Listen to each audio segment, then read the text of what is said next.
ভিডিওটা দেখেই মনে পড়ে গেল হ্যামিলিয়নের সেই বাঁশিওয়ালার কথা, যার বাঁশির সুরে হাজার হাজার ইঁদুর তার সাথে ছুটে চলেছিল। আর এটা যেন বর্তমান সময়ের সেই হ্যামিলিয়নেরই রূপ। ইনি হচ্ছে রাখাল রাজা মিন্টু, যার বাঁশির শব্দ শুনে হাজার হাজার হাঁস তার পিছু পিছু ছুটে।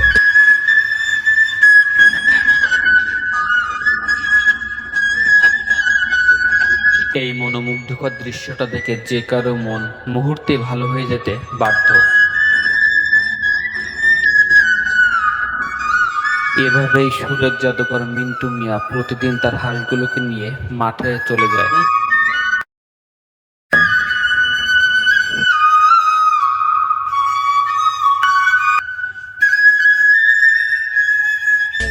বর্তমান সময়ের হ্যামিলিয়নের বাঁশিওয়ালা মিন্টু মিয়ার মুখেই শুনুন হাঁস কেন তার পিছু পিছু ছোটে, তার সেই কাহিনী। এখন ছোটবেলায় বইতে পড়েছি যে হেভিওয়ালার বাঁশিওয়ালার সুর শুনে আপনার ইঁদুর মানে বিভিন্ন জীবজন্তু চলে আসতো। এখন আমি তো সামান্য একটা ক্ষুদ্র মৃত্যু মানুষ।